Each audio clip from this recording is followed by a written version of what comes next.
Salut tout le monde, bienvenue sur cette vidéo. On se retrouve aujourd'hui pour une nouvelle analyse de cabinet et aujourd'hui on se fait ça avec Antoine qui est ostéopathe.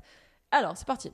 Donc Antoine, actuellement il est entre 8 et 23, donc avec une moyenne de 13 patients par semaine, 7 nouveaux patients par semaine du coup j'imagine. Avec des moyens d'acquisition Doctolib. Il travaille aussi dans un cabinet de 12 kinés, donc en vrai cool. Travailler en équipe, c'est fun. Enfin, ça peut être bien si on est bien entouré.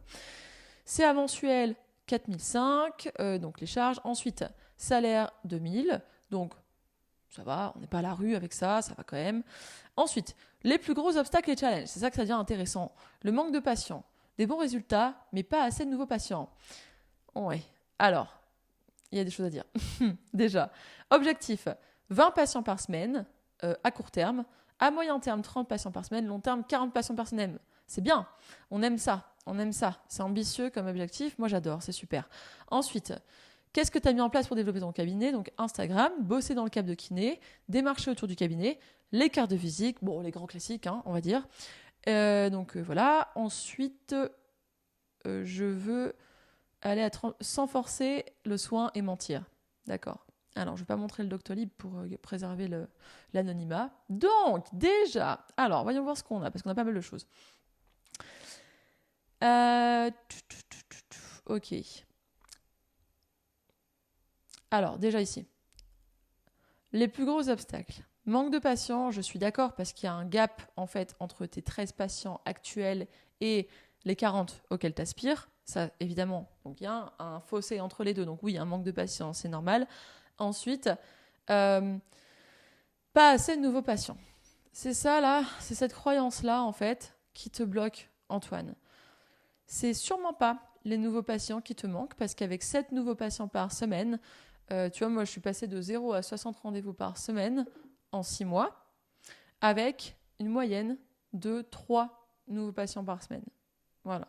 Donc avec 7, tu as de quoi faire. Ce qui pêche, comme 90% des gens qui viennent me demander de l'aide, moi là ce que je vois, c'est la conversion. Comment je le sais? Parce que j'ai spoté des croyances limitantes qui sont très fréquentes, donc il n'y a pas besoin de temps, enfin voilà, t'as pas à te culpabiliser ou quoi que ce soit pour ça, c'est très fréquent, mais en fait c'est ces choses-là. Sans forcer le soin ou mentir, c'est intéressant que tu mentionnes ça. Qu'est-ce qui te donne l'impression du coup que tu dois forcer ou que tu dois mentir pour poser des suivis, par exemple, ou atteindre tes objectifs en termes de patients? Parce que ni forcer ni mentir ne sont requis pour poser des suivis. En fait, poser des suivis, si on part sur le thème de la conversion, il s'agit juste de construire un parcours de soins cohérent. Parce que va voir la vidéo que j'ai faite sur YouTube, c'était courant janvier, il me semble, ou courant décembre. J'ai fait une vidéo entière qui reprend la recherche pour les chiropracteurs et les ostéopathes et qui montre bien que pour la majorité des problèmes, que ce soit lombaire, cervical, maux de tête, différents problèmes, plus minimum 6 suivis sont nécessaires, 6 suivis de manière rapprochée, d'accord? Donc si tu ne fais pas ça, ta practice n'est pas evidence-based, donc ne repose pas sur la science. Contrairement à ce qu'on t'a enseigné à l'école. Il n'y a qu'en France que les gens travaillent comme ça, poser 1 ou 2 rendez-vous et dire bon, vous revenez me voir quand vous avez mal. C'est débile parce qu'en fait, on ne traite pas vraiment bien les problèmes de nos patients, on ne va pas assez en profondeur.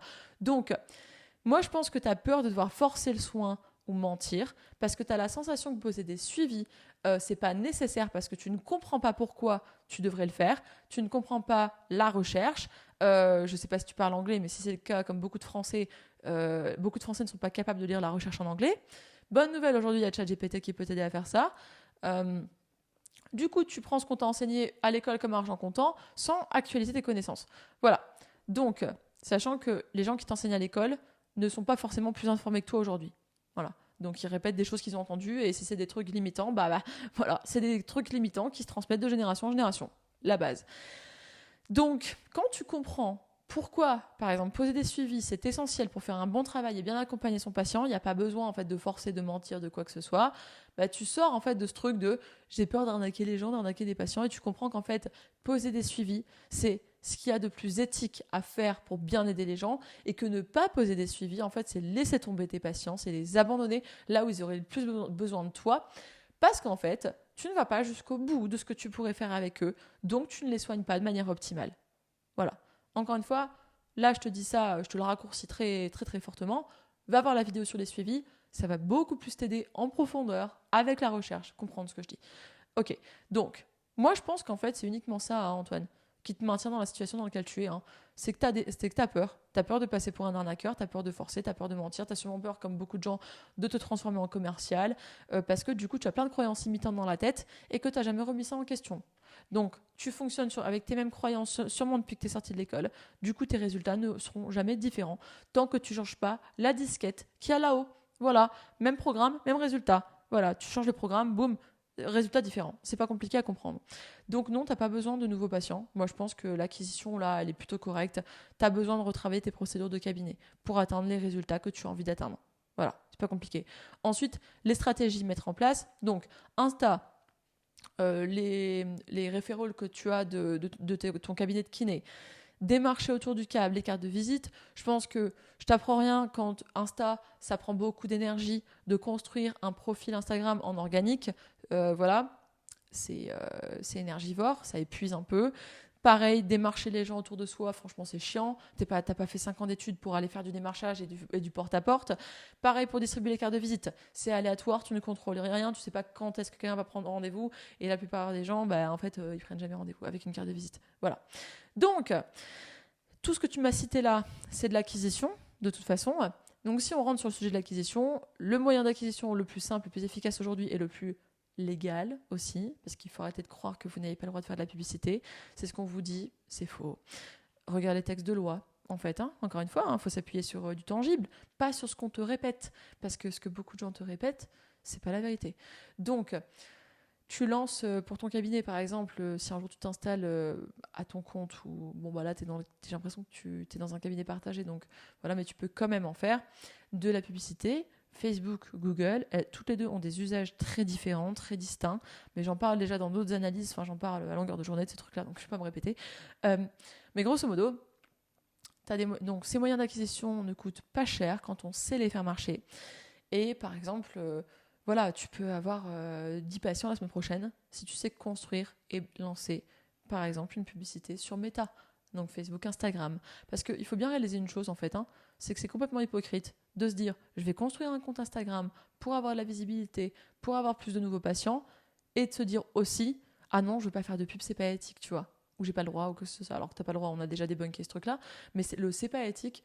Alors moi, ça c'est un truc qui mérite le poil, parce que dans ce cas-là, si c'est pas éthique de faire de la publicité pour avoir de la visibilité, c'est pas non plus éthique de construire un compte Instagram, un compte Facebook, de démarcher autour de soi, de donner des cartes de visite. C'est même pas éthique du coup d'avoir un site internet à ce rythme-là. Parce qu'en fait, la pub, c'est pareil que ces trucs-là. C'est pour avoir plus de visibilité, pour avoir des nouveaux patients. C'est pareil. Et les gens qui vont me dire, oui, mais dans la pub, tu payes pour avoir des nouveaux patients. Bah oui, mais imprimer des cartes de visite, ça coûte cher. Démarcher autour du cabinet, tu le payes pas en argent, mais tu le payes en temps et en énergie. Et Instagram, c'est pareil. Tu le payes en temps et en énergie. Voilà. C'est pareil que écrire au médecin, des choses comme ça. Tu le payes en temps et en énergie, mais tu le payes quand même, en fait. Donc, au bout d'un moment, encore une fois, il faut faire preuve d'honnêteté. Comprendre ce qu'on a le droit de faire légalement ou pas, comprendre quelles sont nos croyances limitantes, arrêter de se raconter des histoires, arrêter de se raconter qu'un truc est éthique, un autre l'est pas, c'est faux.